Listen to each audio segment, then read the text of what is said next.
신약성경 마가복음 13장 14절에서 27절입니다. 일제시대 때 두 시식인이 있었습니다. 한 사람은 윤치호, 한 사람은 김교신입니다. 윤치호는 일본에서 중국에서 공부하고 미국으로 유학가서 공부한 사람입니다. 그는 일생토록 영어로 일기를 쓴 사람이죠. 그의 젊었을 때는 독립운동에 가담하여 감옥살이도 했고 그리고 초기 독립협회 회장의 일을 하기도 했습니다. 그러다가 그는 중간에 변절자가 되고 맙니다. 나라가 누구의 손에 의해서 지배당하느냐, 그게 참 중요한데 일본의 지배를 받는다는 것을 통탄했지만 일본은 결코 망하지 않을 거라고 생각하고 그는 일본에 협력하는 협력자의 삶을 살게 됩니다.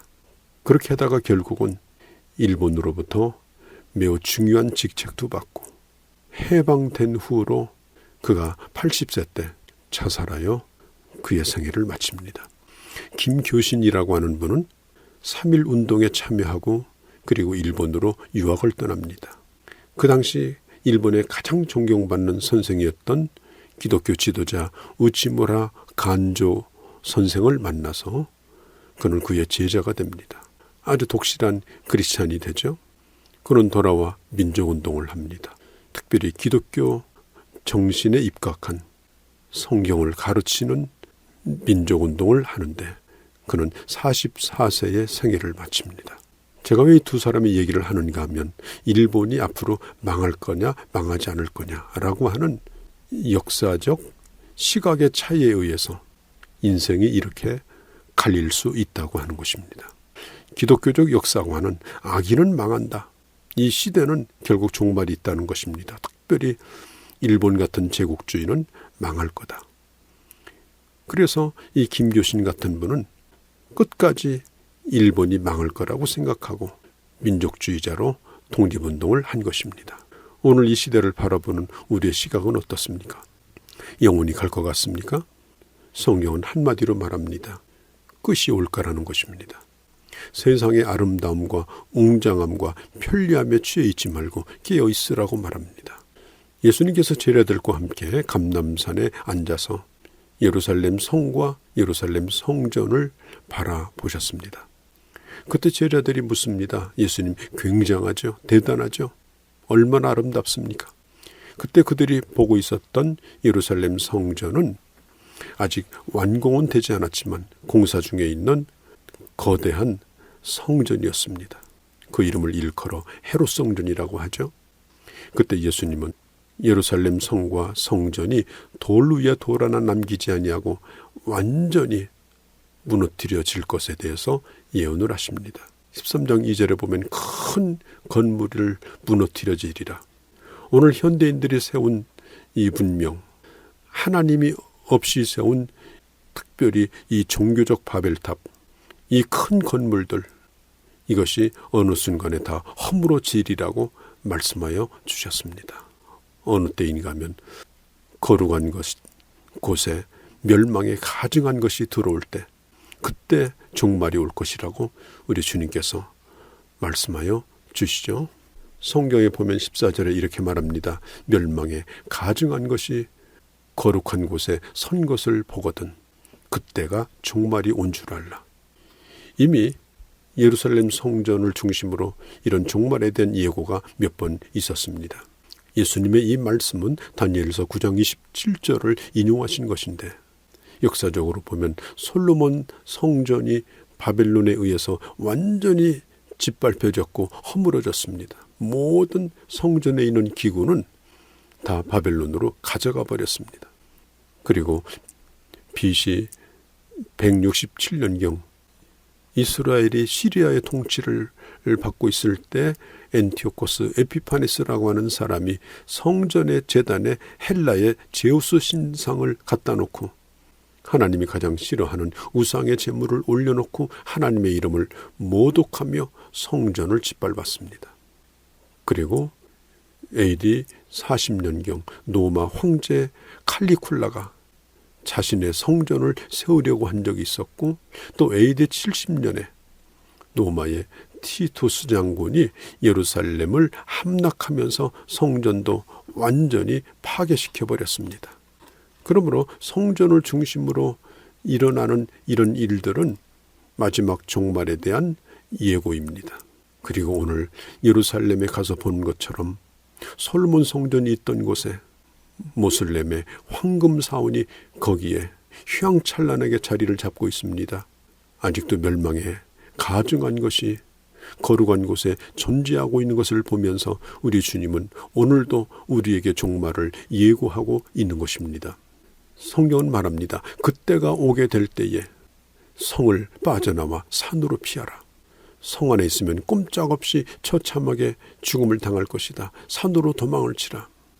그리고 갑자기 멸망이 올 때에 지붕 위에 있는 자들은 물건을 가지러 지붕 아래로 내려가지 말라. 유대의 지붕은 편편했습니다. 그래서 다용도로 사용했죠.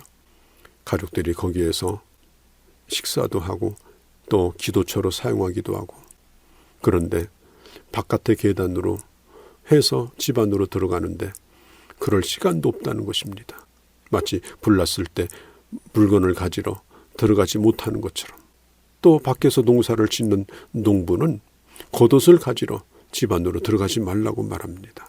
하나님의 심판이 서서히 온 것이 아니라 갑자기 임할 것에 대한 예고의 말씀입니다.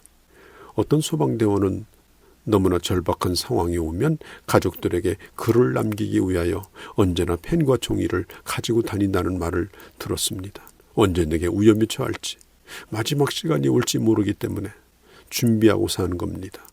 여유가 없는 것입니다.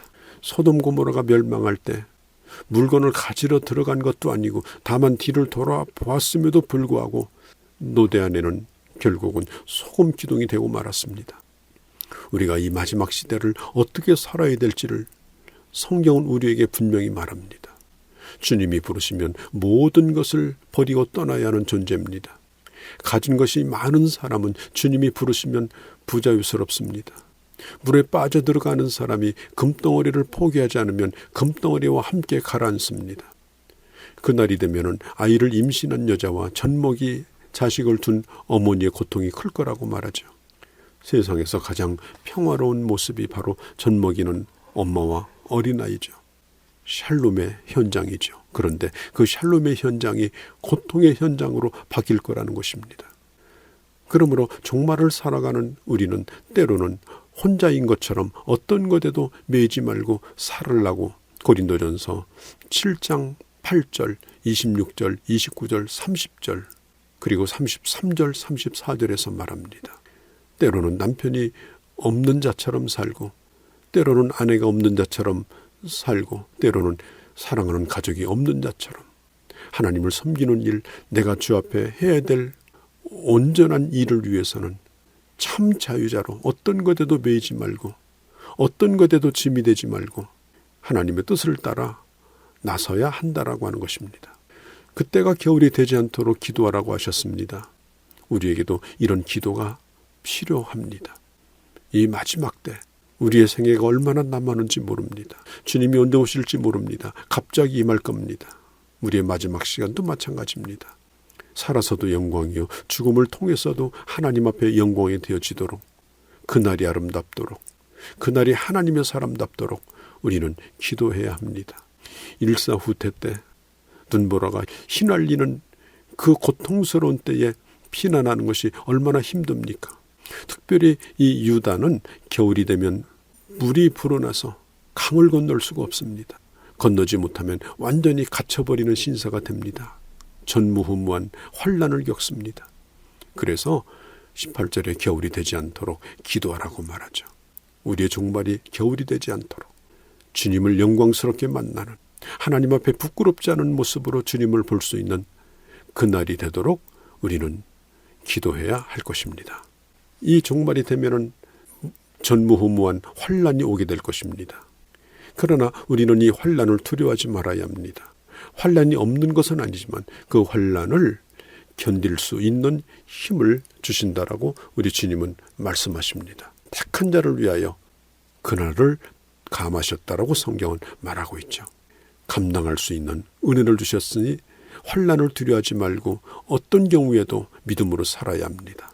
특별히 23절에 보면은 이 종말에 대한 것을 가지고 논쟁거리를 삼지 말아야 합니다.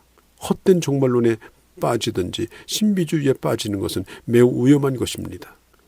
내가 깨어있는 동안에 오늘 내게 주신 그 일들을 성실하게 감당해야 합니다. 하나님의 말씀을 바르게 배우고 바른 분별력을 가지고 하나님이 내게 주신 사명을 하루하루 잘 감당하고 언제 내게 종말이 오든지 조금도 후회스럽지 않게 주님을 만날 수 있는 자로 살아가는 겁니다. 종말론자가 되어서는 안 됩니다. 그러나 우리는 종말론적 신앙을 가지고 살아야 됩니다. 그날이 되면 주님을 찌른 자도 볼 것이요, 그리고 주님을 사랑한 자도 볼 것입니다. 주님의 눈을 찌른 자는 애통의 날이 될 것이요, 하나님의 사람은 영광의 날이 될 것입니다. 어떻게 주님을 맞을까를 끊임없이 생각하며 오늘을 믿음으로 살아가는 주의 자녀들이 되시기를 바랍니다.